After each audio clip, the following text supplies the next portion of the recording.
Hello, ladies and gentlemen, boys and girls, people of all ages. Welcome back to the CxG podcast. This is episode 2. I am Games of War, Josh, and I'm joined with my partner in crime, as always, Mr. Joe, aka Corn Muffin. How are you doing this evening, fine sir? All right, how you doing, Josh? I'm doing good. It's my birthday, so, you know, couldn't picture a finer time than sitting here on this nice evening talking to a good friend like you. The outside is snowing like crazy. We're in the midst of getting a 10-inch snowstorm. It's freezing. I'm here bundled up. Got my Snuggie. I'm feeling good. You have a Snuggie? I do. My freaking wife's dad gets me crazy presents, dude, and one of them was a Snuggie. Well, at least you're making use of it. Yeah, it's pretty uncomfortable to be honest. It's always falling off my shoulders. It's kind of a pain in the ass. It's not so snug. No, it's not so snug. It is not so snug.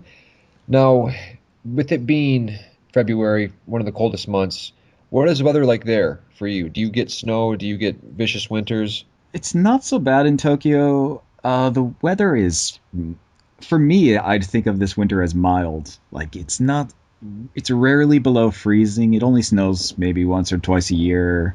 It's not that bad. Yeah, I've come to appreciate these winters. I'm a big fan of living here in Michigan because of the fact that we get such a variety of weather. We've got the hot summers, we've got the crisp, beautiful falls with the changing leaves, and then we've got the winters, which I love snow. I don't mind cold because it's not really here long enough for me to get so sick of it to where I'm like, oh God, I gotta get the hell out of here. I like the constant rotation and changing of seasons. Yeah, I'm with you on that. I'm originally from Connecticut, so it's pretty much the same thing. We've got the harsh winter and the super hot summer. So, I can appreciate snow. It's ultra rare here, so when we get it, it's really nice. Good deal, man. I mean, I would not mind living somewhere where it didn't get as bad as it does here, but I'm not one to complain. And to be honest with you, the weather outside is a perfect example of an excellent game that I got in the mail yesterday, and I've been playing. Not too far into it, but that game is Dead Space 3. It's a good atmosphere outside for your gaming inside. It is definitely. There's nothing better than looking out the window, seeing a frozen, barren wasteland, freezing out there. I'm inside, nice and warm, wrapped up in a blanket, lights off, surround sound on, playing a great game like that. And you've definitely got to try out the Dead Space series. I know that you would like it immensely. Just knowing what kind of games you like and atmospheric, scary titles like that. It's right up your alley. Well, I'm like a big fan of horror in general. So, I like horror movies, horror games, horror novels, horror anything. So, I'd probably enjoy Dead Space once I eventually get a copy of it. What's your excuse, man? What's kept you from wanting to jump into the series? It's never released in Japan. Oh wow, really? Yeah, so there's no Dead Space copies. They're kind of hard to come by, and when you do find them, they're really expensive. Oh, okay. Well, you know what? I'm gonna have to get you a copy of the first one and send it your way for sure. No, I know. Does it bother you having the greatest hits? No, I don't care about that. Okay, what system would you prefer? Anything I can play it on. It doesn't really matter to me. All right. If it's region locked, obviously I wouldn't want the Xbox One if it's region locked, but All right. Yeah, I'll track you down a copy, man, for sure. I did not know that never released in Japan. yeah, they never released the Dead Space, the first one in Japan. I don't know about the second one, but I don't think I've seen that one either. Yeah, the third one is really shaping up to be quite the masterpiece. Like I said, I haven't played too much in, but sometimes when you play a game, you just know from 3 4 hours that it's going to be just a roller coaster ride. And the first one, taking place on the USG Ishimura, you've got your dimly lit corridors, your jump scares, your darkness, and a lot of it looked the same, but it did a very good job of changing up the locations. There's only so much you can do when you're on a single ship. You know what I mean? You can't do anything super crazy, but they did a good job of adding a nice variety to the environments. And the second one takes place at the Sprawl, which is kind of like a outer space station, giant. It's huge, and that one really got creative with some of the environments, all while fitting the same kind of dark theme, definitely science fiction. And this third one looks to have, probably the best variety in the series I've seen yet. You start off actually in like an Isaac's apartment, and you see like you're in the city. You see what kind of vision they have for like a futuristic world where interplanetary travel is possible, and it's just really cool. And I've seen some pieces on the Tau Voltanis, I believe it's called, where it's like this frozen wasteland planet. And already the variety I can see just going to be amazing. The visuals, the graphics really look good. I played the demo and I was kind of like, oh man, this doesn't look that good. But this final version, they've really cleaned it up since I don't know when that demo was finished or whatever. But this third game looks amazing, and I'm gonna probably end up beating it over the weekend. Yeah, I know that once I start playing it, I'm not gonna be able to put it down, and probably probably finish the game this weekend for sure. So next episode, I'll be able to really tell you how I feel about it. But so far, I think they've got a winner on their hands for sure. So how long is a Dead Space game normally? I believe I finished the second one, and I think it was like 15 hours. 15 hours, yeah, between 10 and 20 hours, depending on how thorough you want to be. And the new game plus, there's a lot of stuff you can use your fully whatever you have you for weapons or. But this third one, I can already tell with the weapon crafting is just going to be pretty pretty heavy, like replay value focused. I mean, you're going to be able to create some awesome different weapons, and the combinations really seem like limitless. There's going to be so much scavenging and finding parts and constructing these weapons, and that's one of the main things in Dead Space is that you might think to yourself, oh geez, weapon crafting, it's been done a million times, it's not really, you know putting together guns, yeah, but the focus of Dead Space obviously is shooting these necromorphs, and what makes it so much fun is that these guns have some serious impact. These shots do definite damage. You've got to blow off arms, blow off legs to keep these necromorphs from coming at you. So when you construct a gun that's totally badass and you see the damage it's doing, you have like a sense of accomplishment. Like, yeah, I built that son of a bitch. Look at this thing. It's awesome, man. That weapon crafting is definitely going to open up a whole new world to the Dead Space formula, and I'm excited to really get in depth with it and see what it's got to offer. So do you feel it's more action oriented, or has it kind of maintained the same kind of horror levels that you had from the previous ones? I think it's definitely like I've noticed a few like big set pieces, but it's done a pretty good job of not turning into like a kind of like a horror action. It's treading a very light ground, I will say that, but I think they've kept the overall tone and just kind of like desolate atmosphere. Now, I have tried a little bit of the co-op. I played a little bit of that, and to be honest with you, that was really easy. Like I'm gonna have to play that on hard with a buddy of mine because Dead Space 2 did not mess around. That was like a very difficult game. You had to really manage your ammo and your med packs, and for the first few hours of this co-op playing on normal, there was like just ample med packs and plenty of ammo, and I don't know like what. I'm gonna definitely have to play it on hard because it wasn't offering much of a challenge. I'm not really too sure how much into the co-op aspect I'll be.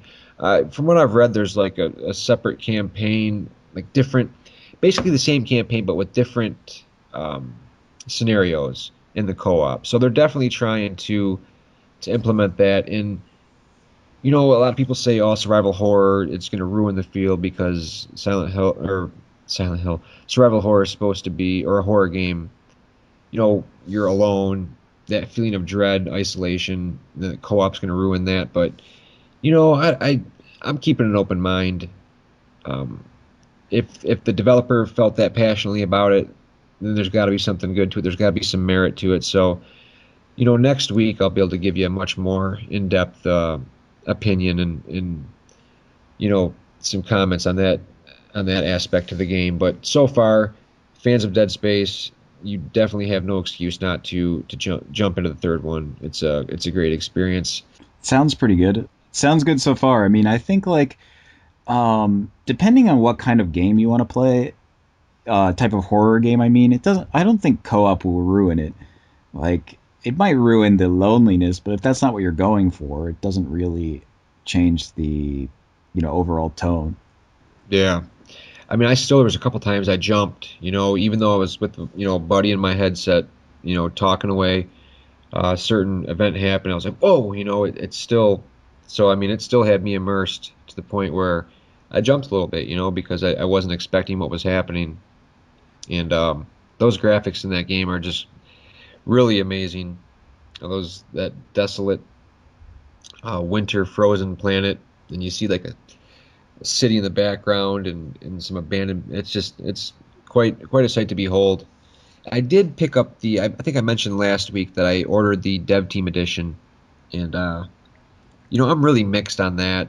You know, when you have a title called Dev Team Edition, that means like this dev team put together the ultimate package that they thought fans would want. And while I agree that the marker, sure it's a rock, but it represents what Dead Space is at its core. So I'm really happy to have that nice little 8-inch marker statue. That's cool. Would I have preferred an Isaac statue, maybe blowing off a necromorph's head or standing on top of his corpse? Yeah, I probably would have. But the marker's cool. But other than that, man, I'm like aluminum data pad. What am I going to do with that? I'm going to open up, flip it through, look at some artwork. It's an art book, but it's aluminum. Yeah, it's like aluminum, and it's those binders from like school that have like the three rings, the three metal rings, and you can like pull them apart, and Oh, okay. it's like that, and it's got these pages in it with almost like a clear coat of plastic, and you can pull it back. It's cool, but it's not really something that I'd think, oh God, I've got to have this. And there's a med pack water bottle, which is basically just what it is, a water bottle. Um, I could have lived without that. There's some really kind of awful posters, if I'm being honest. I mean, the posters are nothing that I'd want to hang up on my wall. There's a little like notepad with a few jottings down of a character in the game, and overall for $160 with the game included, if it wasn't numbered and limited, and me being a huge Dead Space fan, I could have passed on that very easily. Hmm. It's just so disappointing for that, huh? Yeah, disappointing, man, is a good word to use. I really expected more, but I knew what I was getting myself into. I guess I shouldn't say I expected more, but you know, it is what it is. Yeah, I don't normally buy collector's editions, so it's the kind of thing where, I don't have room for that kind of stuff. I live in an apartment in Tokyo. It's not exactly the image of like a big apartment. So, you can imagine I don't really have room for special editions, so I don't really buy that many. And I've got something wrong with me when I see limited edition, only 5,000 made. Something in my brain goes off, whether it's crap or awesome. I have to have it if it's something that I'm passionate about, which is like Dead Space. I gotta have it. It's your inner collector nerd Yeah, it is. screaming at you. It is. It's gonna win. So yeah, but Dead Space 3, awesome game. Dev Team Edition, not so much.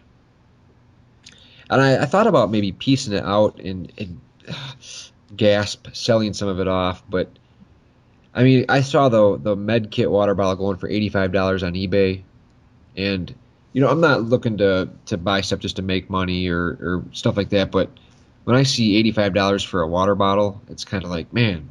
Hmm. So I just really wanted the marker statue. That's all I really wanted. I wanted the marker, but if I go piecing it out, then I'm not going to be able to look back and say, you know what, I have one of 5,000 Dev Team editions made. So I'll probably end up hanging on to it. Yeah, I would. I think like if I have a collector's edition of some kind, I would feel like either I'd have to sell the whole thing or I'd just keep the whole thing because just parts of it, I would feel like I have this incomplete thing, and that would grate on me. That's what happened to me too. Because I told myself I'm buying this for the marker, but if I start selling pieces off, it's going to bother me too. So I'm just I should just shut my mouth, you know. So, all right. Do you want to talk about some other horror games? I've got a good one I want to talk about. It's a classic game here we're talking about. One with fixed camera angles, pre-rendered backgrounds, zombies and creatures. It takes place in a mansion. There's puzzles, limited weapons, ammo. You know what I'm talking about? I'm stumped. Man, what could it be? Well, of course, it's the original Alone in the Dark. Whoa, curveball.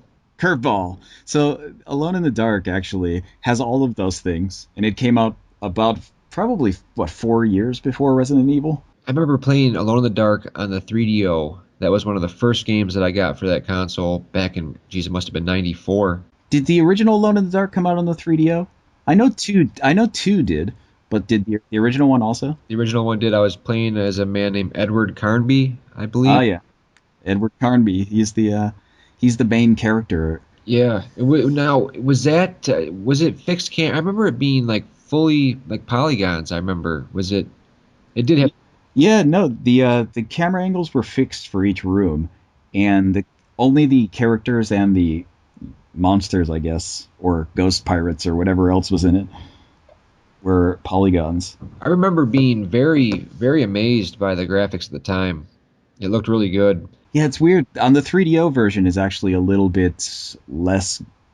I mean, I played it originally on the PC, so the 3DO version is actually kind of a gimped version, apparently. Yeah. Looking back on it now, it's pretty rough around the edges looking. You know.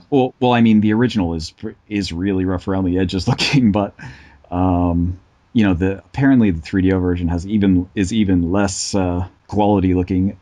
I haven't played the 3DO version though. Yeah, at the time I had never really played anything like that. It was definitely a new style of game for me, and it was pretty creepy. I remember it being, it had the atmosphere thing, definitely going for it. Yeah, I think I really liked that game a lot. When it came out, I was all over that. I kept playing it over and over, even though it's not that long of a game. I think you can probably beat it in 3 or 4 hours. I remember getting stuck at a certain part in that game, and I couldn't get. I remember like two statues. I don't know if they were like gargoyles on top of the statues that like did backflips that would shoot fireballs, and I could not get by that part. You gotta forgive me too, my memory. This is going way back, but I remember being stuck at a certain point, and I could not kill these. I can't remember if they were statues or what they were. I remember them being like stone. They were stone enemies, and they just killed me every time. I don't even remember that part. It's been a long time since I've played Alone in the Dark. So that is what really did that give birth to the kind of horror genre? Was that one of the It's first? not. It's not. It's not like the first. I don't think it's the first kind of horror type of game. I mean, there's a lot of other ones before that, but it's the first one in that same kind of Resident Evil style that people think of as survival horror. When did that? Do you know when that came out for the PC? Was that 1992, I believe. so? It took a few years for the 3DO to get the port. Yeah. Well, I mean, I don't think the 3DO. When did the 3DO come out? Not 92. No, I think that came out Christmas of 90. I think Christmas of 93. I can't remember. I think it was 93 or 94. One of the two. Have you played any of the other games in the series? I played Alone in the Dark on the PS3. Inferno. Alone in the Dark Inferno, yeah. And I remember it being like it tried to do some crazy things in terms of physics, I want to say. Like I remember having really sloppy controls, but it had some pretty cool gameplay elements. I didn't play it for very long. I remember not enjoying it all that much.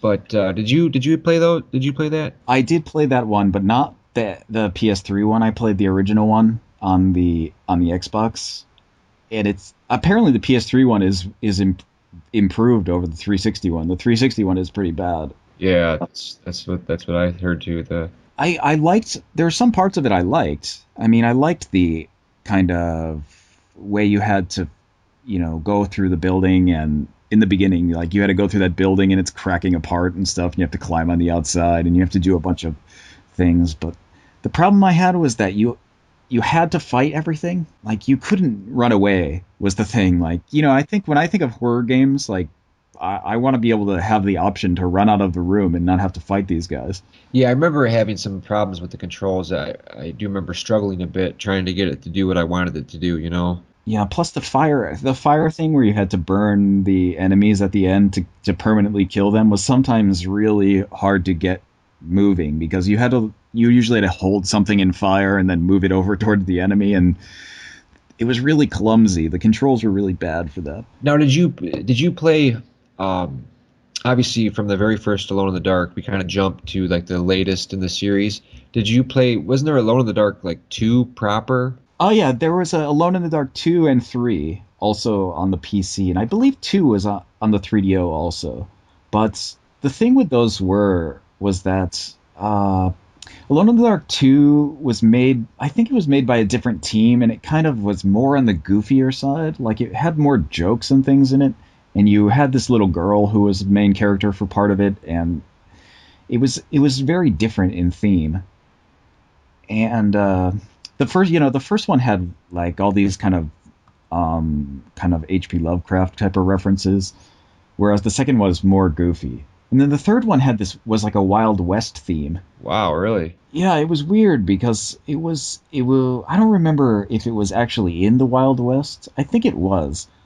And it was really different, but it wasn't as goofy as 2, so it had less humor and was more horror type, but you had like zombie cowboys. Oh, wow. And then there was also a kind of reboot for the series on the PlayStation, I believe, on the original PlayStation. I forgot the name of it though. It's Alone in the Dark something, some kind of subtitle on the PlayStation. I just don't remember.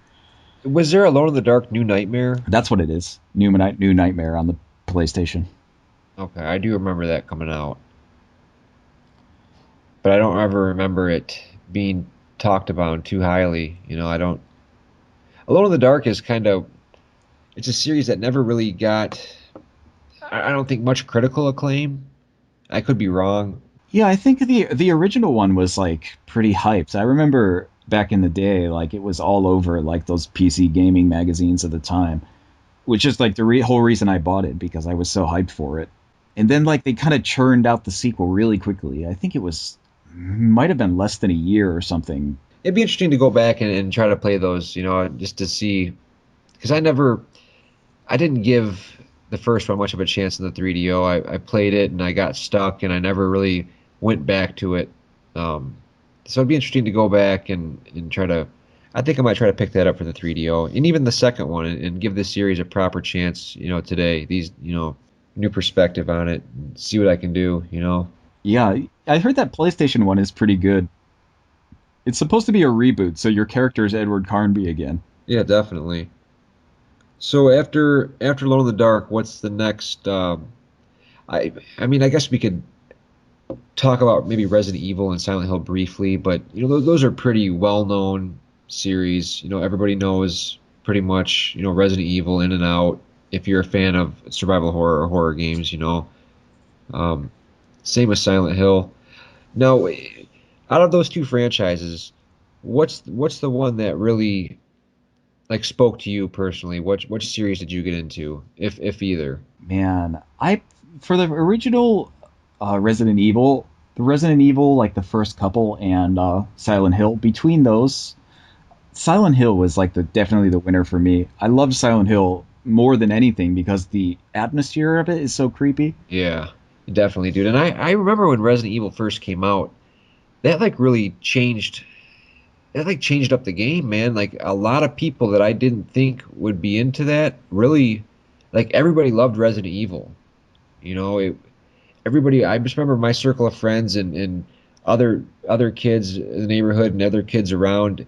Everybody was talking Resident Evil.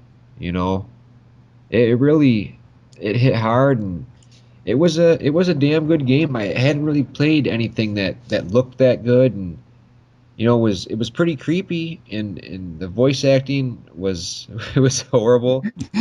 Yeah. It really surprised me, and I really got into it. I thought it was a brilliant game when I first played it. Yeah, I really liked the original uh, Resident Evil, and then when Resident Evil 2 came out, I was ultra hyped for that because it was really cool to be in a city instead of just in the single mansion. Yeah, definitely. That was a big game, Resident Evil 2 was, for sure. That's probably still my favorite Resident Evil game, Resident Evil 2. Yeah, that's a great game. I remember getting that on launch night. A double disc set for the PlayStation. That was awesome. It was a two disc set, wasn't it? Yes. Okay, yeah. It had the thick case. I remember that. Those were good times. Now, Silent Hill, do you have a preference on the like? I guess we can go 1 through 4. Did you have a favorite? Yeah,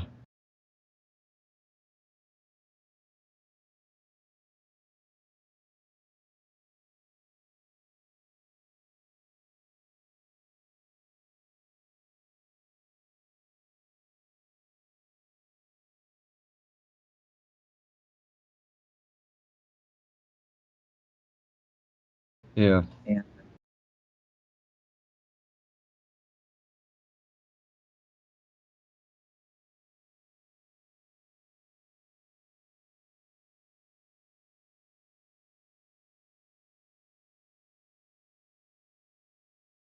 Oh, nice. That would definitely add to the atmosphere there.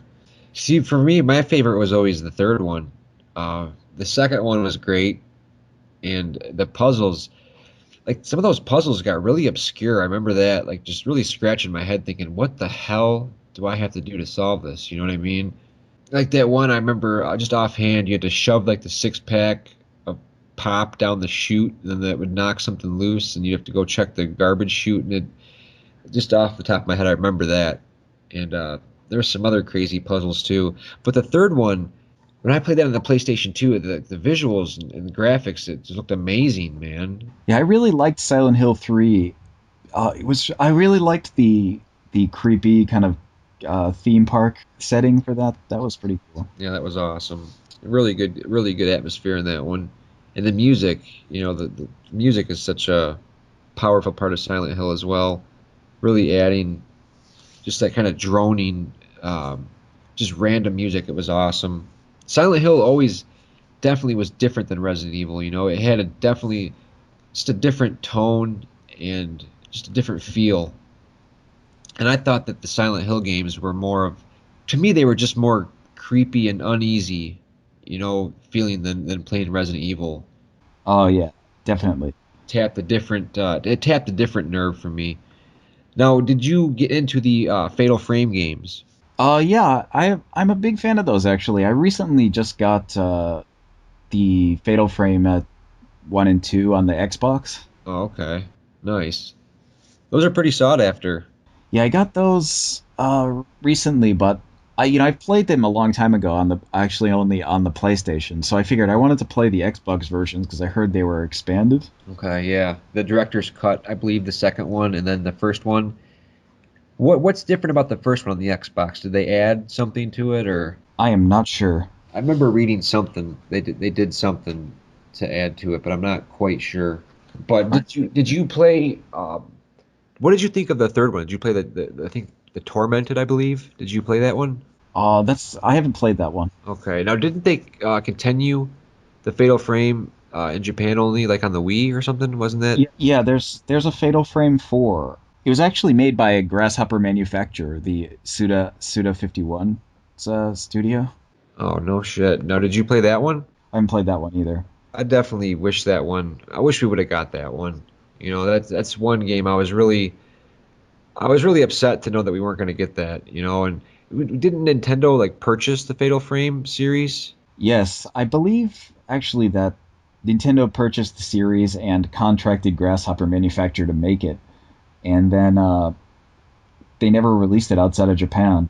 I guess there's a fan translation, like a fan patch you can use to play the game on the Wii with the patch in English. Yeah, it doesn't really make any sense to me, man. I mean, I don't understand why they wouldn't bring it out. I guess like maybe they didn't sell as well as, or they didn't think it would sell well. Doesn't really make any sense to me, man.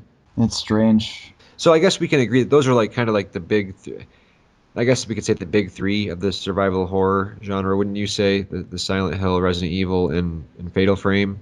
Yeah, that's pretty much what you'd think of when you think of the kind of major series.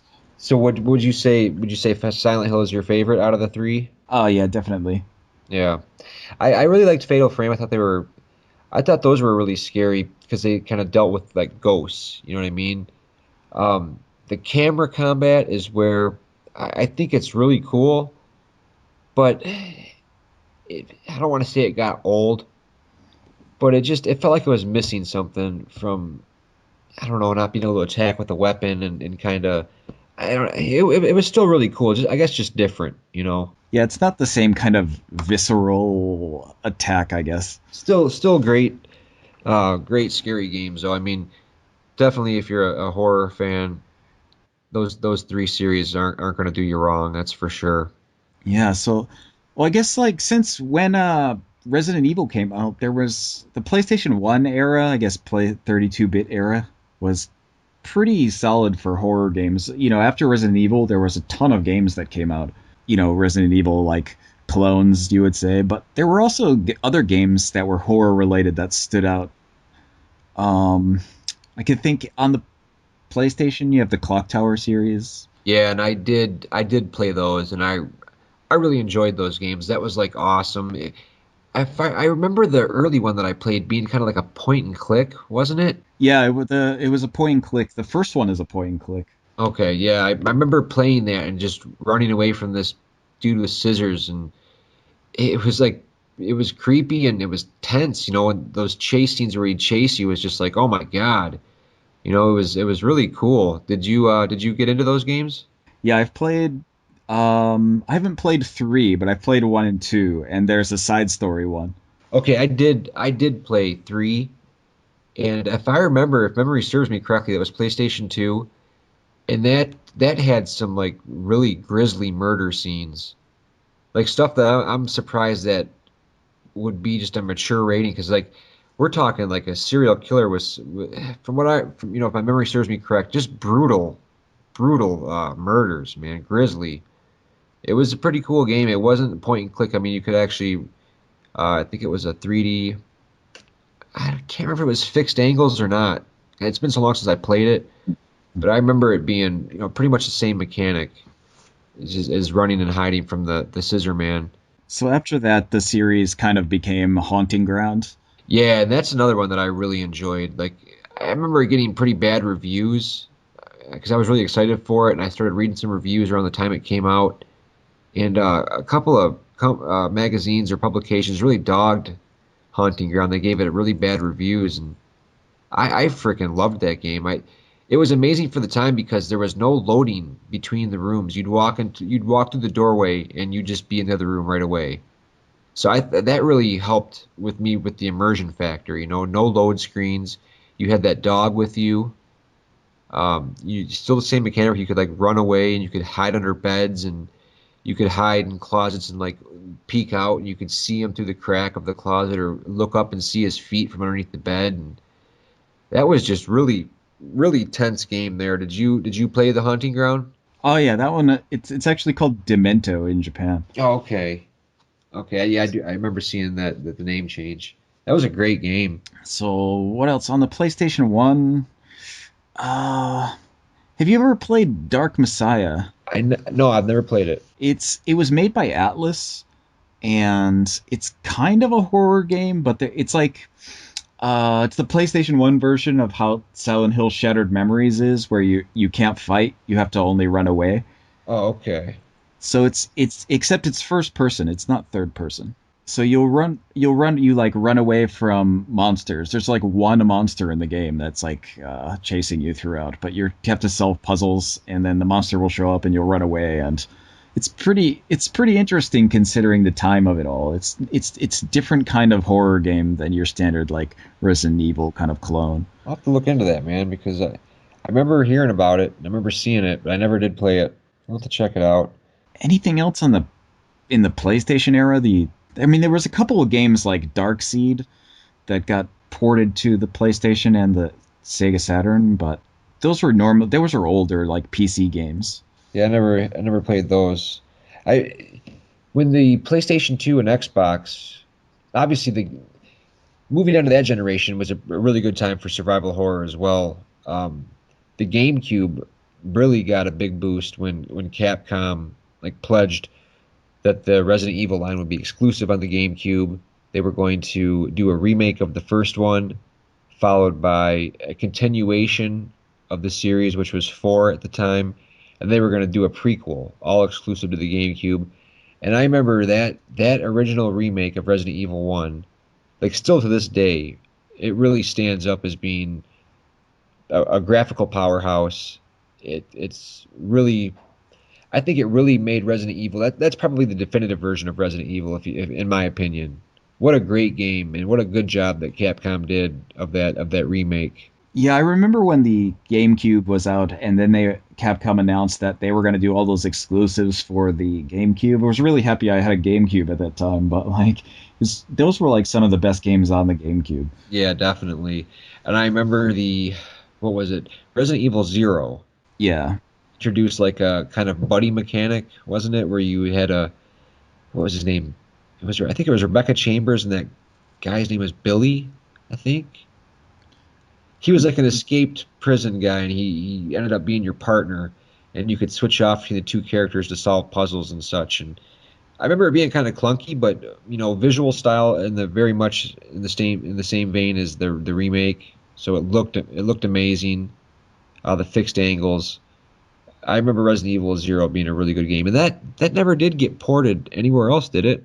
there is a Wii version in Japan. I don't know if it's released outside of Japan, but there is a Wii version somewhere. I think it did come out in the U.S. too, and the Wii. It could be.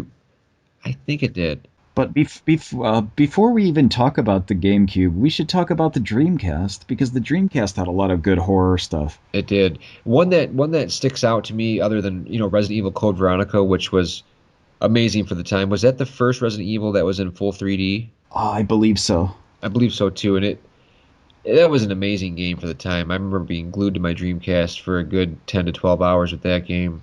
I thought it was amazing for the time. But a lesser known one, I did play. I think we passed over D. Oh yeah, we did. Did you play a lot of D? Yeah, I played D on the 3DO. And what did you think of that? It was good. It's in retrospect, it's kind of clunky and hard. Hard, I want to say, like hard in the way that like you're gonna die a lot of times because you have to kind of remember a lot of stuff. Now that we bring this up, how could I pass up Enemy Zero? Oh, Enemy Zero. Did you play that on the Saturn? Yes. Oh, that was really like difficult, man. The enemies were invisible. That was the Yeah, that was the thing that was like such a mess. it was. That's one of my favorite games on the something about it, the atmosphere. Once again, the voice acting, like damn near impossible to finish the game, but it had some great atmosphere, and I thought it was pretty scary myself. I thought it was a great game. Yeah, that whole series was good. D and Enemy Zero and D2. Yeah, D2 on the Dreamcast was. I finished that game, and I haven't played it since probably 2001. But I remember that switching it up and being like a third person game with some pretty crazy controls. I remember it having a couple of different control schemes. Like I remember riding a snowmobile. I remember a strong like wintry presence with like some creatures, and you play as Laura once again. And I remember thinking that game was really like weird and crazy, but in a good way. It definitely kept me finished. I think that was like a 4 disc game, if I remember correctly, or at least a 2 disc game. Yeah, it was definitely multi discs. I don't remember how many though. Yeah, that was a. I enjoyed D2 as a matter. I did. I thought it was a pretty good game. Yeah, D2 was another good one. The Dreamcast had a bunch of stuff though. It had stuff like Blue Stinger, which is kind of like a Resident Evil clone. Yeah, it is. But it had other stuff like You remember Ill Bleed? I do remember Illbleed. That was like kind of like a fun house, like traps and stuff. Yeah, it was like you were hunting for your friends in the kind of most dangerous haunted house in the world or something where you're nobody has survived or whatever. And man, just talking about this, how could I forget about Tecmo's Deception? I don't think I've ever played that. Oh man, yeah, I don't know if I guess I would consider that a horror game. It's basically, I remember, this is another one I haven't played since back in the day, but I remember you being in a mansion and you have to set up these traps to keep these intruders from. I just remember setting up really gruesome traps and it being a lot of fun, like luring these people into these traps and watching them get offed in spectacular fashion. I remember that being really, really cool. I remember they had a sequel on the PS2 called Trapped, and it changed up some things. I believe that the Deception series was in first person, and it's been so long since I played it, but I remember it being really unique, having a really inventive and intuitive trap system. And I remember the Trapped on the PS2. I was really hyped for that, and I think it became a third person game, and still had the trapping mechanic, but I'd have to go back and play it. But definitely the Tecmo's Deception series was awesome, very unique for the time. Another good one that I only played a couple of years back, but it's a game called Desperia on the Dreamcast. It's a horror RPG.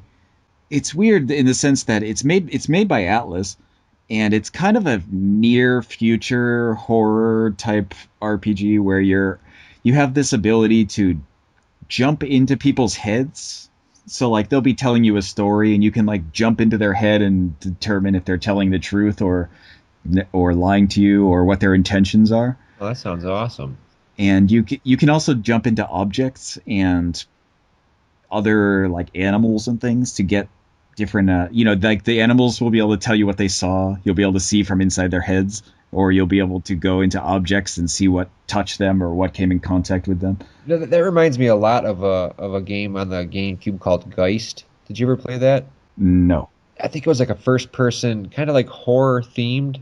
I think it was like billed as like a horror game. You could possess people and like take over their bodies and make them do stuff, and it was pretty cool. It was Geist. I remember that being pretty cool.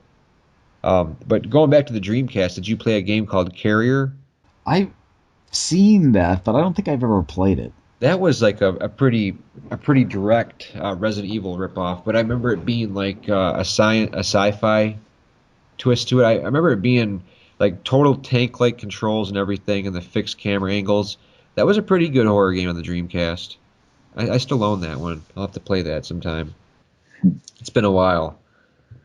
But yeah, the Dreamcast definitely had some great horror games for sure. But after that, I mean, the PlayStation 2 and the Dreamcast, not the Dreamcast, but the PlayStation 2 and the Xbox and the GameCube had a ton of horror stuff. Oh, ton of games. You know, some of the stuff that I really liked, it's not necessarily survival horror. It's definitely got a horror theme. Was the Hunter the Reckoning series? Oh yeah, isn't that based on the White Wolf series? Yes, it is. And those are like really fun, like co-op games, man. You know, the four player on the Xbox, and all of it's like the occult and supernatural themed, and basically hack and slash games. You know, where you team up with a friend and disembowel these guys, and you've got all kinds of cool weapons and guns, and you're fighting zombies and vampires and all kinds of cool shit. All great horror theme to those games. Probably the PlayStation 2 probably has the most amount of horror games that I can think of. It's got. Have you ever played the Siren games? Yeah, I have, and I think I actually have one on the PS3. That was it a remake of? Yeah, new translation. It's Yeah, called. I those think. games. That's another one of those ones where you kind of like went and did like the site jacking or whatever. Yeah, you had to jump into the site of other characters so you could see where they could see and if they could see you or whatever, so you could try to sneak by them. Yeah, that kind of like Fatal Frame had like a real strong Japanese kind of horror feel to it, didn't it? Yeah, I mean that was a Japanese game. Okay, those were I enjoyed the Siren game on the PS2. That was really nice. Did Siren 2 ever get released over in the US? I don't think it did. I don't think the first one did well. Now on the PlayStation 2 and also on Xbox, did you ever play a game? Now this game I was like super hyped for because it was a horror game set like on a ship, like out at sea. And like for some reason I don't know what it is, but I'm like a sucker for like a good horror game like on like a ship and there's water and it's out in the middle of nowhere and it's dark and the waves are crashing against the boat and it's Cold Fear. Did you ever play that game? I've never played that. Have you heard of it? I've heard of it. That was a really good game. Like we're talking the boat, like as the weather would get worsen, like the waves would make the ship rock back and forth. So you had to like steady yourself as you're shooting, or you'd like miss because the boat, it took into account the wave physics and getting like motion sickness and a pretty straight up Resident Evil kind of like theme to it, except on a ship and there's like zombies and the one thing that hurt that game that I do remember very strongly was there was no map, so there was no like kind of way to see where you had been and backtracking. So it was like a giant cruise ship and you have no map, so you constantly getting lost and constantly having to backtrack, but you're not sure where the hell you're going. That game really suffered for not having a map to make navigation a little more easy. But other than that, it was scary. It had really nice graphics for the time, and it had a really cool concept of being out in the ocean. It was a really cool game. I was really hyped up for that one, and I think it was a pretty good horror game for sure. Cold Fear. It's dirt cheap, man. If you can find a copy, it's definitely worth looking into. That one sounds pretty good. Have you ever played Rule of Rose? I own that game. I picked it up at a GameStop probably about a year or two ago. That's from Atlas, right? With the children or whatever. Yeah. Tell me how that one. I haven't had a chance to get into it. It's the kind of thing where it's the kind of game that would probably has themes that might make people uncomfortable. Yeah, that's what. Uh, there's a lot of like sexualization of children themes in the game. If you, it's like really like, I can't believe that I'm playing this kind of situations. Man, I remember another one being released too. It was another horror game that had kind of like an off theme like that. I'm trying to blank for some reason. Huh. Maybe I'll remember it as the conversation flows. Did you ever play the Suffering games? No. Like there was the Suffering and the Suffering Ties That Bind. Those were really good games because they were horror games, but they were like horror action games. And the first one took place in like a prison, like a penitentiary, and that had like creature designs by like the Stan Winston Studios, and they were creatures based off of forms of death. Like so, you had a creature based around like a lethal injection, where he would like walk on syringes and shit, and like have syringes for hands, and there was like an electrocution monster where he just all based on forms of like capital punishment. Hmm. It was just really well done, the creature designs. There was one that had like he had blades for feet and they could like walk on the floor and they could jump up onto the ceiling and like scurry around on the ceiling and really creepy, good sound design. And you could play that in third or first person. And it was those are really cool games too, man. The Suffering, great games. I believe they were done by Midway. Midway, they were making some good games back that generation. The Suffering and Psyops, great games. So, have you ever played Michigan? No, I've heard of that though. It's kind of a weird horror game in the sense that you're the cameraman and you can't actually interact. You can only like point the camera at things and suggest that your anchor of the news show you're shooting can will do things. So you can like aim the camera at something and focus on it, and like the anchor will take notice of it. I don't think so. I think it came out in Europe and Japan only. Yeah, that's crazy. 'Cause living in Michigan, that would be a great game to play, man. You It's know? ac- it's actually a little crazy because it's also another one of those like Suda 51 games Oh, in that it's it's wacky and lots of weird stuff happens. So like for example, the first time I played it, I'm in a mansion and there's a monster that's suddenly in the mansion and the you can kind of aim at things to get better points. So like if you see something like horribly gruesome and you videotape it, you get points for like gruesome points or whatever. And if you see like someone with their clothes torn off or something, you'll get like sexy points or something. Okay, Michigan Report from Hell. Yeah, Nice, man. Yeah, I see it came out in Japan, Europe, and Australia. but it's funny because like you're the host of the show can die, but every time you'll have a new host in the next mission where a new host will be announced for the show, and you'll just continue on. Oh man, I need to see if I can get a copy of this. It sounds like an interesting game for sure. Did you ever play? Now these were like direct rip-offs of Resident Evil, the Obscure series. Oh yeah, on the Xbox. Those are I really enjoyed those games. It kind of took like did you ever see the movie The Faculty? Yes. It kind of reminded me of that because the games are set in high school and you play as I think a cast of like five pretty much stereotypical like you got the jock, the bad boy, the nerd, the cheerleader girl, and you can I believe it's co-op. I think it's co-op, like two player and you can switch off characters and some characters are like the bad kid is good at like lock picking and the jock is the strongest and it had a pretty cool plot based on like the principal and some of the staff of the school was like conducting some strange experiments in the basement and that game had some really cool lighting and good controls and music and those were budget games they came out and they were $20 and definitely worth it. I really enjoyed the obscure games. There's obscure and obscure the aftermath. Yeah. Was there the aftermath was part two? Yeah, that was part two. I believe that came out on the PSP and I believe the Wii. I think the first obscure was only PS2 and Xbox. Now, did you play Area 51 on the PS2 or Xbox? I don't think so. The only Area 51 I've played is that light gun game. Okay. Yeah, this one's a first-person shooter done by Midway, and I think Marilyn Manson does the voice for the character, like the lead character in the game, or one of the.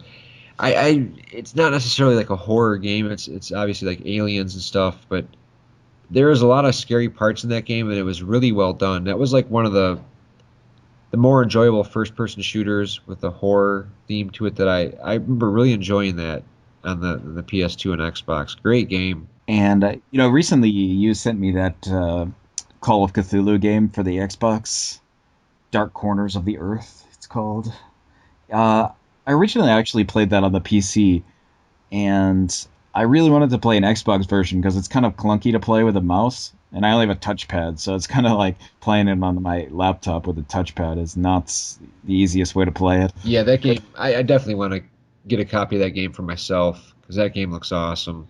It's awesome because like it's a first person shooter kind of, but it's there's not much shooting and you do a lot more kind of sneaking around in first person than shooting. Uh-huh. And you do a lot of running away and moving things in the environment to block enemies from attacking you or to shut off doors so they can't get in, that kind of thing. Okay. Yeah, I'm definitely gonna pick up a copy of that for myself. Before I sent it to you, I was like looking at it like, oh man, this freaking looks this game looks awesome. But we had a trade set in place, and I ended up shipping it out to you. But I definitely have to get a copy of that. There's another game on the Xbox that was really cool. I think it was Xbox. I think it came out on the PC and maybe the PS2. It was called Curse: The Eye of Isis. Did you ever play that game? No. It's a survival horror game that is a lot like Resident Evil, like fixed camera angles, but it's like a museum type of game. And like the Eye of Isis, like this Egyptian statue was stolen, and there's like a fog that's overtaken like areas of this museum and killing and transforming like thing. I remember playing as like a museum curator or just like an archaeologist or something, and it's like a survival horror game in this museum, and it's really cool, man. I remember it getting like pretty mixed reviews, but I really enjoyed that game. I still have that for the Xbox. Curse: The Eye of Isis. It's a great survival. There's so many games that came out now that we're talking about it. So many good survival horror games. Yeah, man. I think when I think about it, at that time, one of the games I played the most was probably Eternal Punishment on the Eternal Darkness, not Eternal Punishment. That's something else. Eternal Darkness on the GameCube. Yeah, that was a great game. Those insanity effects, I still remember to this day. Those really threw me for a loop, man. Those were I'd never seen anything like that in a game when I played that, and I didn't read up anything on it. So when I was playing the game, and all of a sudden my GameCube like reset to the boot up screen. I'm like, what the shit? I'd been playing for like 4 hours. All my progress was gone. I was like, no, what the hell happened? And all of a sudden, like your character kind of like goes crazy, and you go back into the game. I'm like, oh my god, that was crazy. Yeah, that was awesome. I remember that happening to me too. I was like, did my game just reset? You're like walking, and all of a sudden, like your feet start sinking more and more into the floor. You're like, what the hell is going on? That was great game. That's a great game. Every GameCube owner should have Eternal Darkness if you are into horror games. Yeah, I played through that game 3 times under each of the gods so I could get the different endings with each one. Oh, nice, dude. That's awesome. No, we've totally bypassed Dino Crisis, man. Oh yeah, Dino Crisis. Did you ever get the chance to play those on the PlayStation? Yeah, I have the first one, and I think I have the third one, but that one's on the Xbox, right? Yeah, that kind of took the series in a Dinosaurs in space kind of way. yeah, and like gameplay wise, they had like that jetpack and stuff. It was like pretty cool, man. Yeah, that was a good series. I wish they would make more of those. Yeah, we need to do Dino Crisis, man, for sure. Onimusha was another one that was like in the same style, I guess. But obviously you're not fighting dinosaurs. You're fighting weird Japanese things, but it's still kind of horror samurai kind of. Yeah, those are great games too, man. That was like in the PS2 heyday, man, when all those awesome like fixed camera angle games were coming. Did you like the Parasite Eve games? Oh, I love Parasite Eve. Yeah, those are great games. Would you consider those like horror games? Well, they're horror. I wouldn't consider them survival horror, but they're horror. Yeah, definitely. Yeah, I love Parasite Eve. I play a Parasite Eve pretty often, actually. I don't play it like every day. I play it, probably go through the game once a year or so. Okay. Did you like the PSP, the third birthday? I haven't played. I don't think you'd be too happy if you did, especially if you're a Wasn't fan. it? It was an action game, dude. Like I don't know. I'm not the most picky guy in the world, so I did enjoy it, but it didn't have the same heart and soul of the original Parasite Eve games, you know? Yeah, I like researched it a bit, but I heard that it was just kind of like a third-person shooter, so I just wasn't that excited for it. Yeah, it definitely did a few things wrong for sure. Great production values though, storyline was interesting. Um, Now moving on to like the Xbox 360 and PS3. Obviously we still got Resident Evil going and Silent Hill to mixed results. So the one thing I can count on is Dead Space. For this generation, I really enjoyed the Condemned games. Oh yeah, me too. Though Condemned is like a kind of hobo beating simulator almost. Yeah, it is too. It, it like that was one of the first games I played on the 360. I remember when I first got my 360 on Christmas of 2006. It was like a year after it had come out. I got Cameo and Condemned, and I just remember being blown away by those graphics. That was like awesome, like the lighting and bumping into stuff and knocking over bottles and hearing like those crazy freaking juiced up hobos like "Urgh," coming at you, Yeah. smashing stuff, and yeah, that was awesome. Brutal, like pipe beating and Yeah, that was just like you always had to grab a pipe and beat up hobos in every stage. yeah, got a little repetitive, but still a lot of fun. Chasing a serial killer was definitely a cool concept. And then I think we both love Deadly Premonition. Oh yeah, I love Deadly Premonition. With the director's cut coming soon for the PS3. And I read an article about a week and a half ago, and they're really like they're fixing the controls, like making it a little less sloppy and adding like a lot more scenes, dude. And well, I think they were adding like a little map, something. I remember they're talking about changing it up quite a bit, but still retaining, what made it the way it is, you know. But they say that definitely the definitive version is going to be the director's cut for the PS3. So I'm looking forward to that for sure. That should be good. That game was so good. Yeah, it was, man. You know what I was thinking about that was that if they made Deadly Premonition, but the people who made Alan Wake just like transplanted the graphics from Alan Wake into Deadly Premonition, like the gameplay style and stuff from Alan Wake into Deadly Premonition, it would have been like the perfect game. Yeah, it really would have, man. And I enjoyed Alan Wake. I thought it was pretty good, but I wish they would have went with like the original, which I guess is more like Deadly Premonition, like when it first was announced, kind of like an open world survival horror. You know what I mean? Like Alan Wake turned into more of a, I don't know, shine the flashlight, frickin' shoot, which kind of got a little stale. I did like the episodic structure, and the storyline was really cool. It was just the gameplay constantly repeating itself. You know what I mean? Yeah, I really liked Alan Wake though. I actually played through it twice on two different difficulty levels. So I played through on a regular and then I played through on whatever the most difficult one was after that. And then, I did all the DLC too.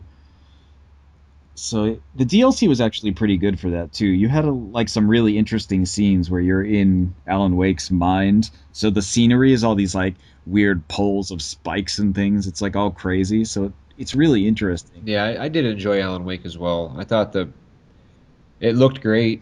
The graphics were awesome on the 360. I liked the episodic structure. I just the gameplay got a little stale, the same mechanic over and over again. But I guess that can be said about a lot of games. But overall, I thought it was a really good game, definitely. Now, you don't have a Connect, do you? I do. Oh, do you? Have you had a chance to play Rise of the Nightmare? Yeah, I have that. I have that. I like that a lot, man.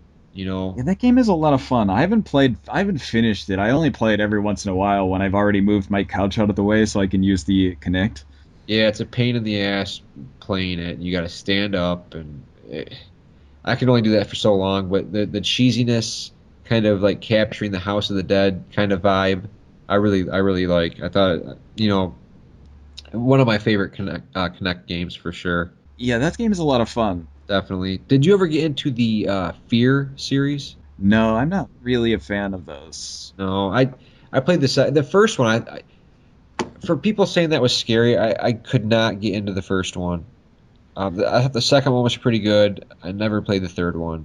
Yeah, I played the first one, but I only rented it. I didn't buy it. And I didn't really enjoy it. Like I rented it for a week or whatever, and then I was just like, not so excited for this. Yeah, it just was painfully like average.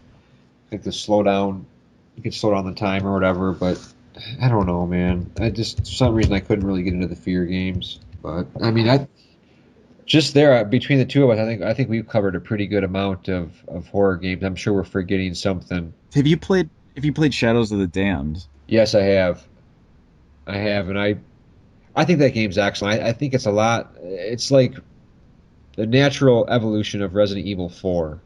You know what I mean? You can like aim and move, and it feels a lot like that. But I think it's an awesome, awesome game. You had a lot of fun with Shadows of the Damned. I really enjoyed the story, and I enjoyed the characters. And though, like, it's like a 15-hour dick joke, it's still interesting enough to that I wanted to play through it. And I played through that twice also on two different difficulty levels. Yeah, that was a good game. I liked the whole.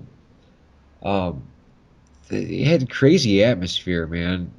That kind of like underworld type demon. It was great. I thought that was really good. There's a lot of handheld stuff on the DS too.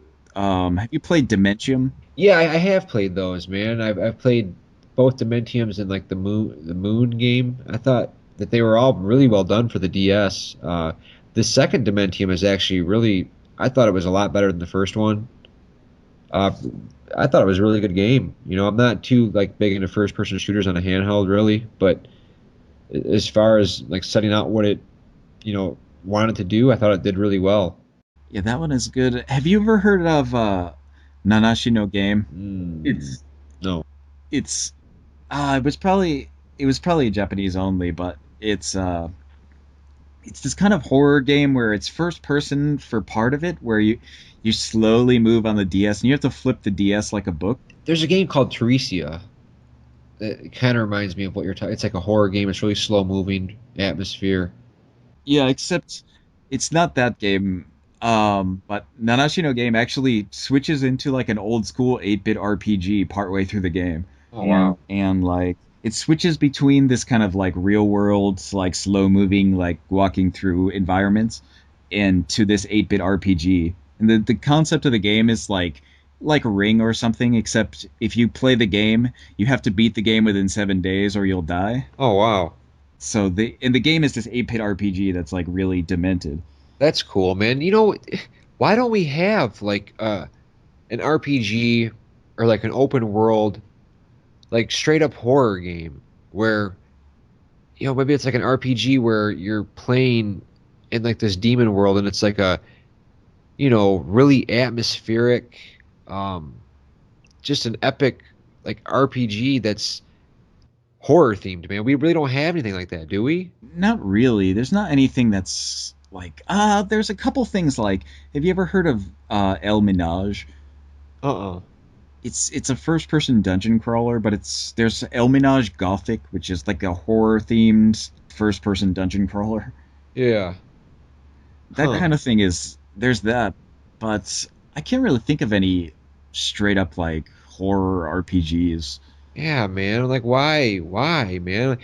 Like I always thought of making a game where like before like all this Twilight vampire shit went like through the roof. I like when I was in like high school, I always imagined like making an RPG where you're like in a coven of vampires and like you have to go out and like recruit people to your faction of vampires and like while not drawing too much attention from the open world and the humans out there, and making a huge like in-depth RPG like that while trying to like overtake the Lycan, the werewolf, like they're like that's something that hasn't been explored, man, and it would be so freaking awesome whether it be like an RPG set in like horror, like vampire gothic werewolf type of struggle or just a Silent Hill type game where you're like a guy searching for his daughter or something or wherever the case may be, but just a huge epic like adventure, where there's progression and character development all in a creepy atmosphere and making,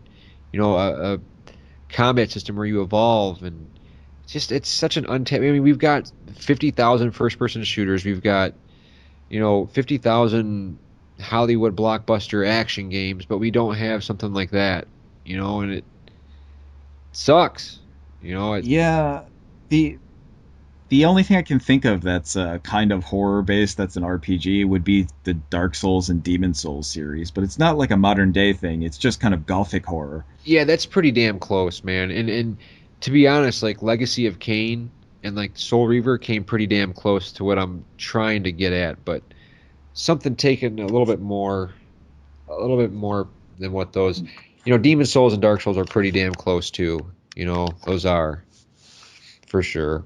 Man, have you ever played Operation Darkness? I see that all the time too, and I haven't played it.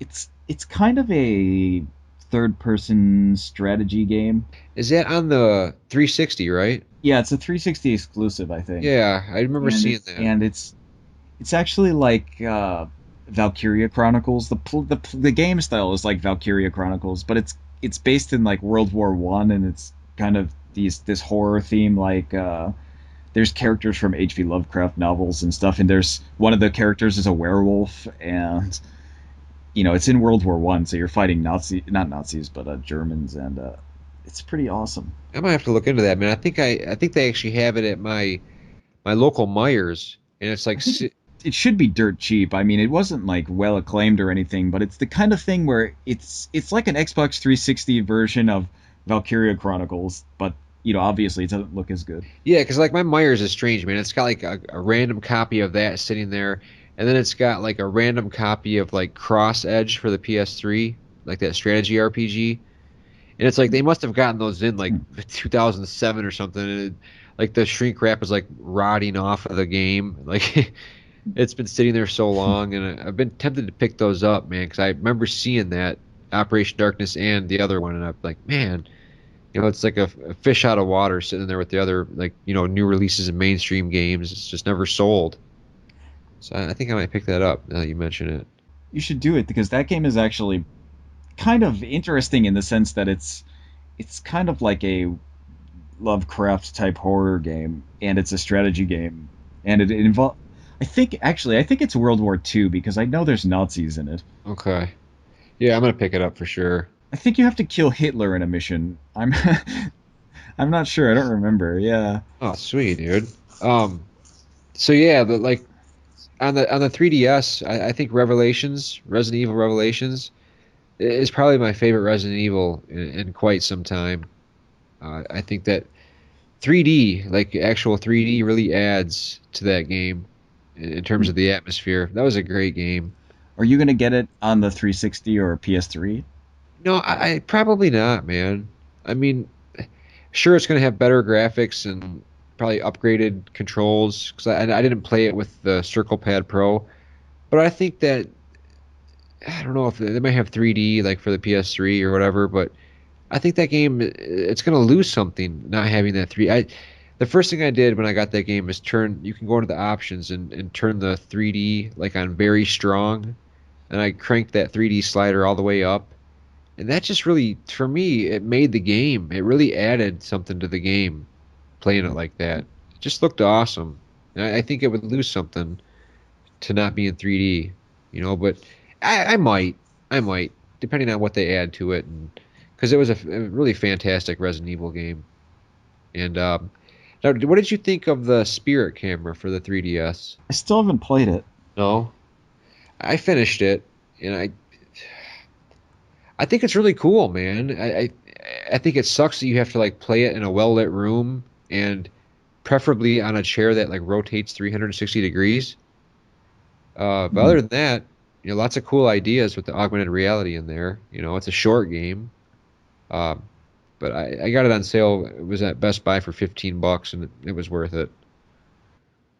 Definitely. Yeah, that game got like really bad reviews, I thought. Yeah, it wasn't too positive. It wasn't. A few places had some positive things to say about it, but I mean, it was basically on rails. Not much to it. It was cool, like flipping through the book and finding certain pages and things that jump out to you. But one game I just wanted to mention real quick too that I forgot on the Saturn was a game called Lunacy. Did you ever play Lunacy? It's by Atlas. No. No. It was kind of like the um, like a Mist or that style of game where it's like first person and it's like pre-rendered backgrounds, or like D, you know, with kind of like a horror theme, really creepy atmosphere. You're like a guy with amnesia that's been to the sacred city, and after you've been to the city, like you supposedly die or something. And I haven't played it in a while, but I remember that being really creepy and a really good atmospheric game on the Saturn for sure. Exclusive to the Saturn from Atlas, which is crazy. They don't really make games like that anymore. But yeah, yeah, good stuff, man. I like talking about horror games. It's a great genre. So, is there anything new horror wise coming up that you're interested in?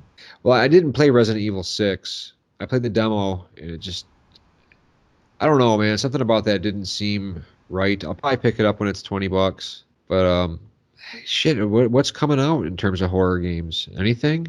Oh, wait. Since you and me and maybe 10 other people also have a move, there is that game coming out, Until Dawn, that's like a teen slasher movie, but you use the move to control through it. I'll pick it up. I'll pick it up. It's Yeah, I'll probably get it too. I'm not sure what it's like. It's actually from the description I read, it's kind of like a move version of Obscured to me. That's what it sounds like, except with the slashers instead of like the faculty. Oh, that's awesome. Yeah, I'll pick it up. And anybody listening to this, go buy a freaking move, man. I think it's so underrated, dude. It's awesome for rail shooters. Sorcery's freaking awesome. So yeah, man. If you like House of the Dead, go buy the move.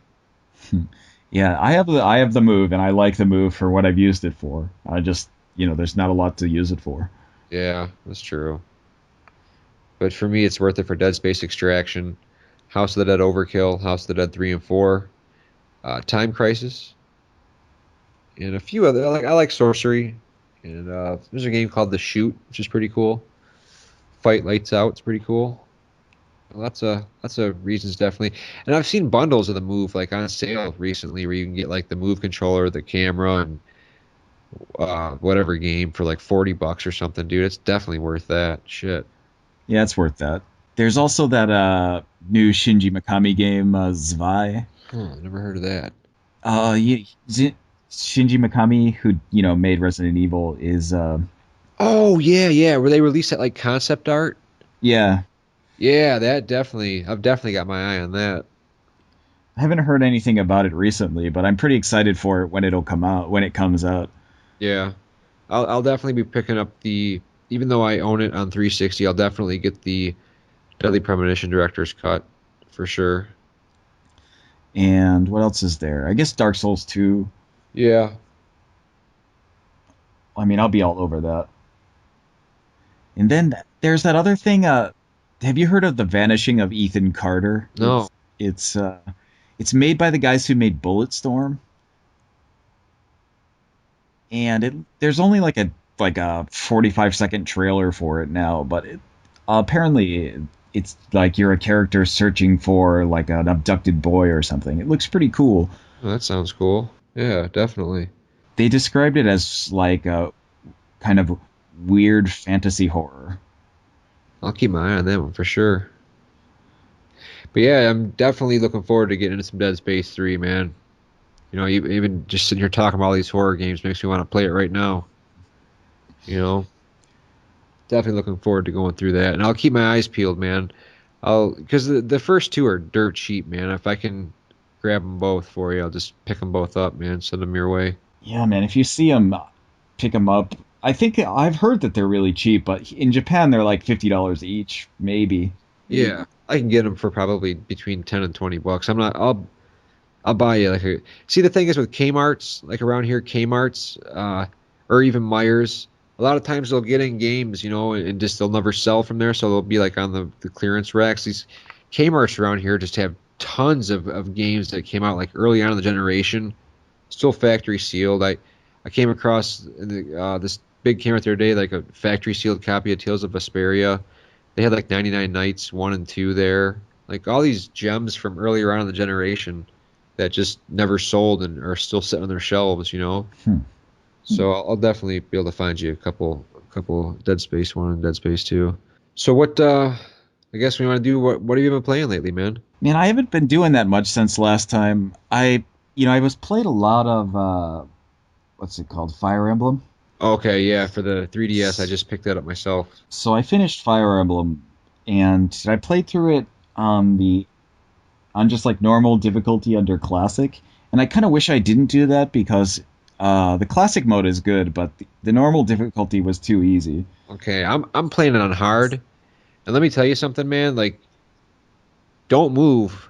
If you're like questioned about moving, like, oh man, it might not be a good idea. Like, don't do it because it's brutal, man. You make one wrong move and you're dead, and your characters die, they're gone forever. So, like, it's like hard will test your skills for sure. Yeah, I started a new game on hard, but I was gonna start it on insanity because I thought like the normal difficulty was really easy. Like I had almost no trouble getting through everything without dying. Yeah, yeah. I wanted to start it on hard because I want that sense of, oh shit, if I make a wrong move, this could be fatal. And I'm enjoying it. I pre-ordered it, so I got like a really nice art book with it, and the art book is real nice, man. I overall that game is awesome. The cutscenes, in-game graphics, the 3D, all looks really good. Hmm. Except nobody has feet. Yeah, yeah. What's up with that, man? Like their feet are like in the ground. Yeah, it looks like they're either in the ground or they're just not modeled at all. Yeah. Other than that, man, that strange discrepancy. Like the animated cutscenes are great. The 3D looks great. The environments. It kind of has like a. It almost looks like it has a graphical style similar to like the last story to me for some reason. I don't know why I think that, but like the graphical style looks really similar to me. Yeah, it looks really nice, and I liked the whole character progression thing for going for it. Like you could switch classes as many times as you wanted, and you could marry off your characters and stuff. That was pretty cool. Yeah, I'm looking forward to putting some serious time into that. Yeah, it didn't take that long to beat. It took like 20 hours maybe. Well, I mean, I guess that depends on if you're going to be restarting if you lose characters or whatever. But I didn't really have to do that much, so it was just I kind of blew through it. But I started playing it again because I put it on a higher difficulty because I wanted to play it actually have it be a challenge. But other than that, I started playing. Well, I mean, I attempted to start to play The Witcher 2, and that didn't work. I bought the game from Amazon, and I put it in my Xbox, and it's not region compatible. So I just have like a North American Witcher 2 game that I can't use. You know, now that we're talking about like the open world kind of like RPG, gothic horror, that's pretty much dead on with what that game is. Like super in depth, but really cool like storyline and stuff, man. I picked it up a while ago, and I ended up selling it like a retard, man. I really regret like getting rid of it. But yeah, man, if you got a copy just sitting there doing nothing, you can send it I my should, way. And I probably should because no one else is playing it. I'll send you Dead Space 1 and 2. You send me that. We're all good, man. Sounds good. Cool. So besides that, I tried to start playing that, but so instead I played a bit more DMC, and then I started playing Final Fantasy Tactics on the PSP, Oh, nice. The and war.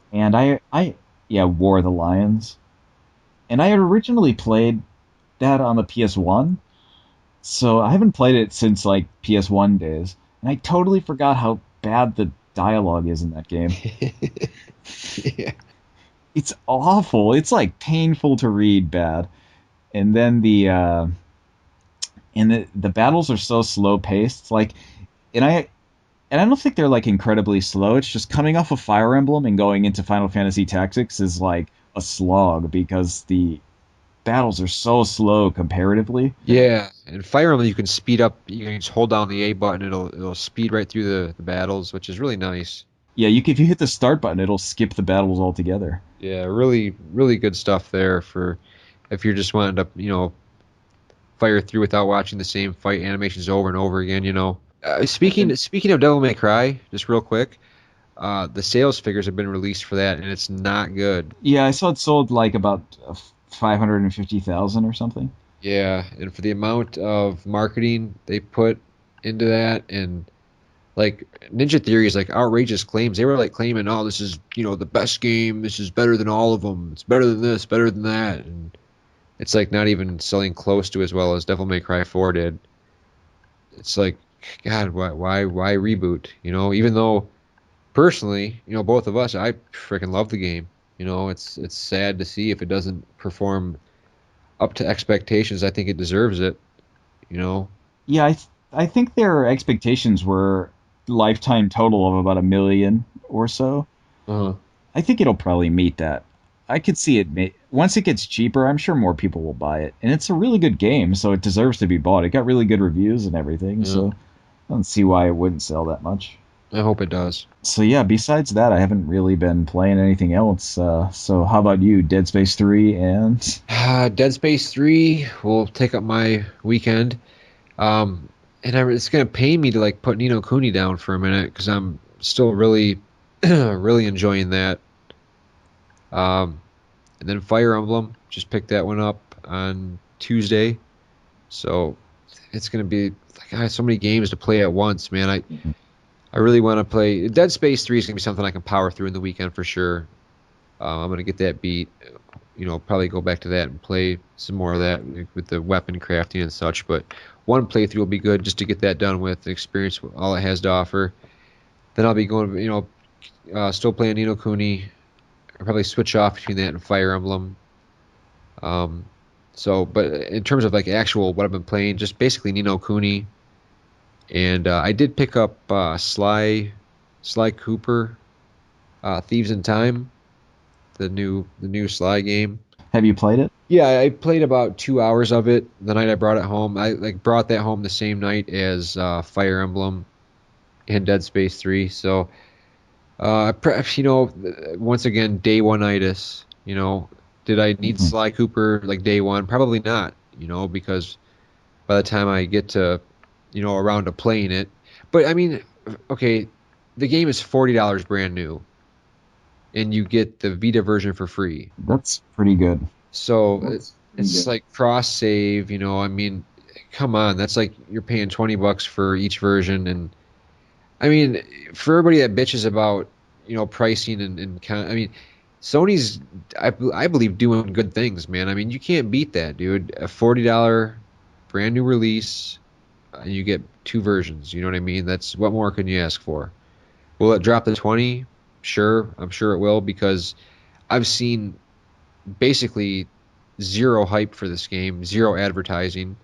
I didn't even know it came out until like the day I was like, oh shit, Sly Cooper's. It's like, where's the advertising? I haven't seen any for it. So just like All Stars Battle Royale, absolutely no marketing for that.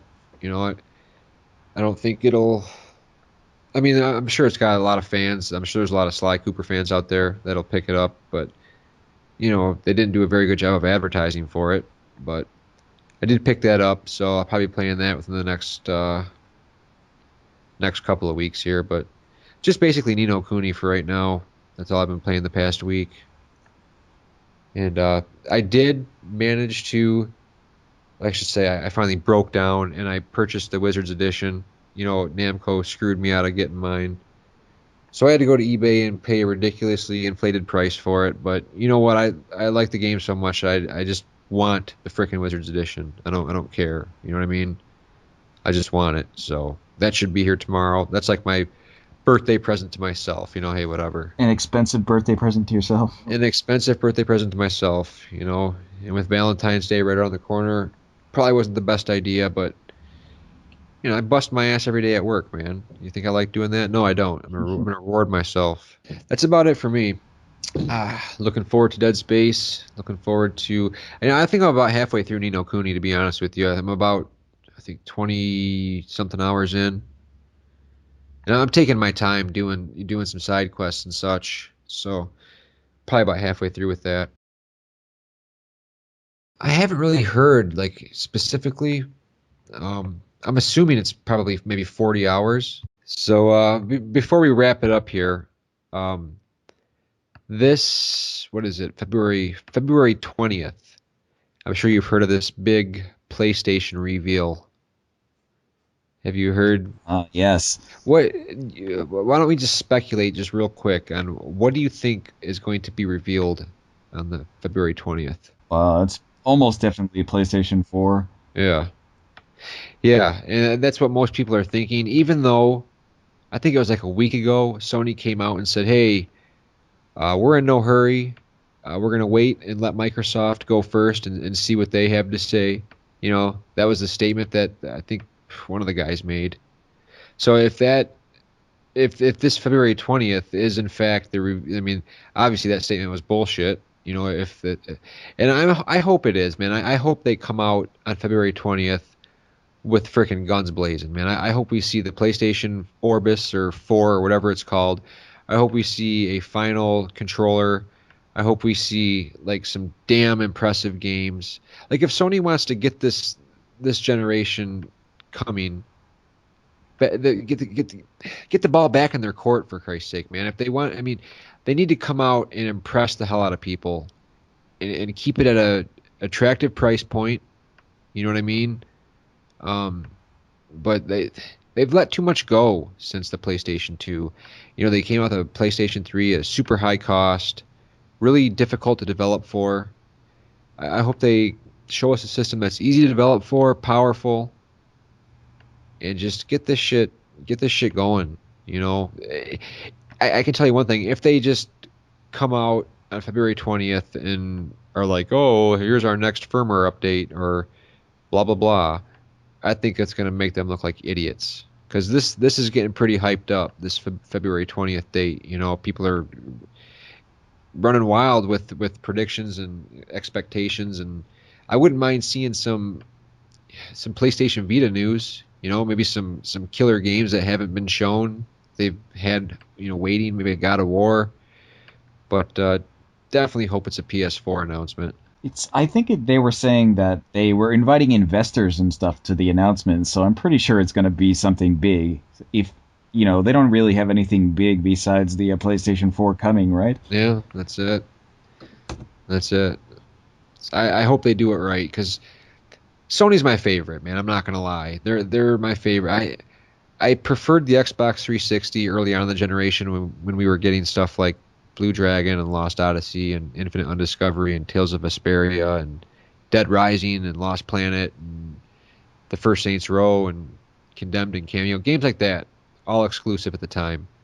I really preferred the 360, and I preferred the Xbox last generation. So, but PS3 has really won me over. Sony. I love Uncharted. I love Heavenly Sword. I love the Resistance, the Motorstorm, Journey. Flower, Infamous, and all these Sony franchises and exclusives. Uh, I just like a lot, and I hope I hope it's something good.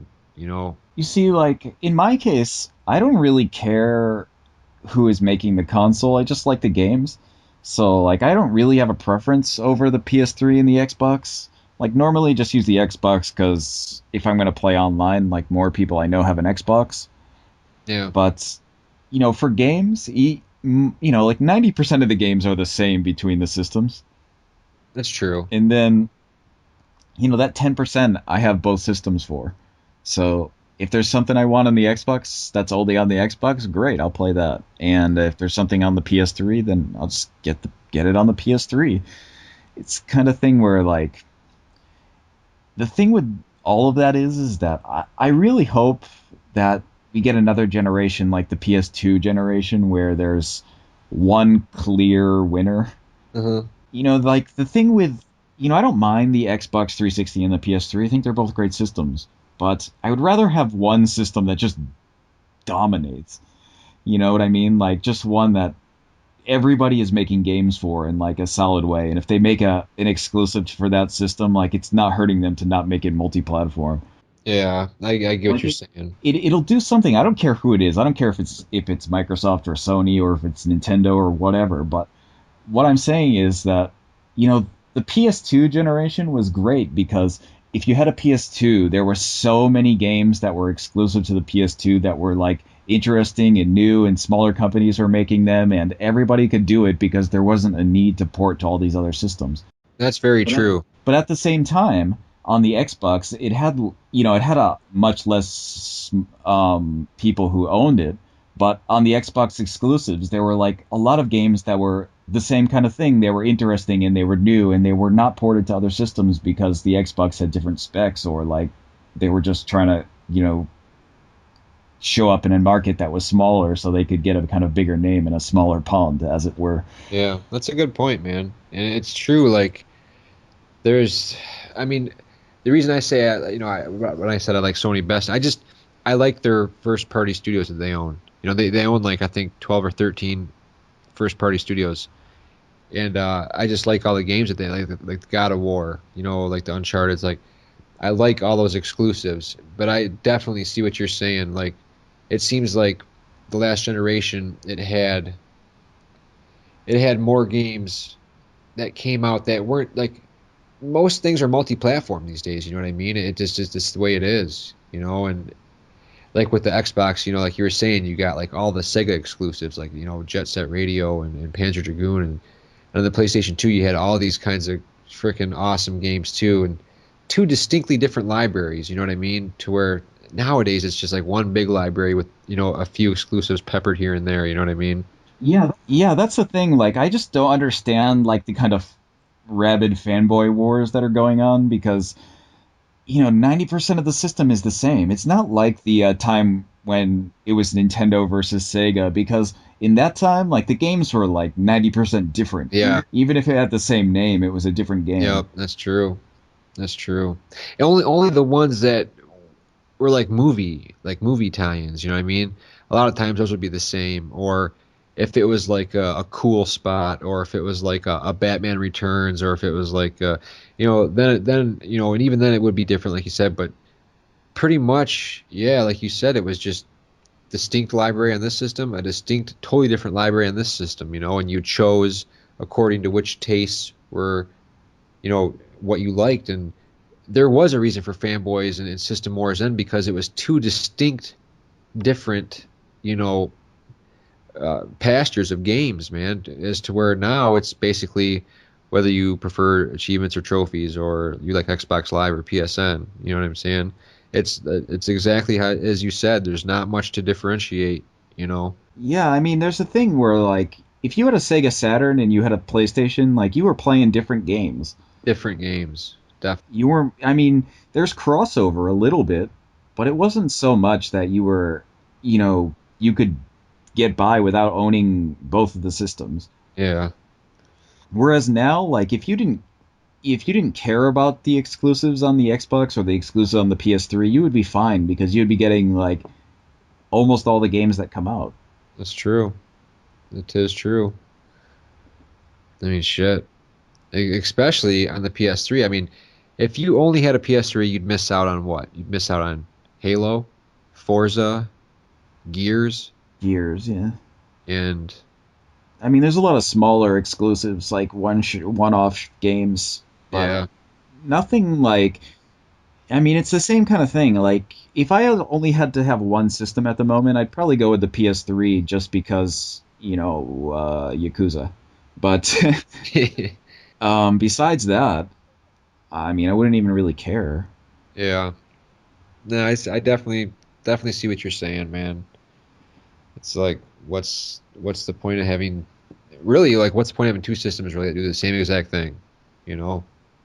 Yeah, that's the kind of thing where it just it's the kind of thing where if you're into gaming now and you don't think about the past, it seems like, oh yeah, I like the Xbox, I like the PS3, I'm a PS3 fanboy or whatever.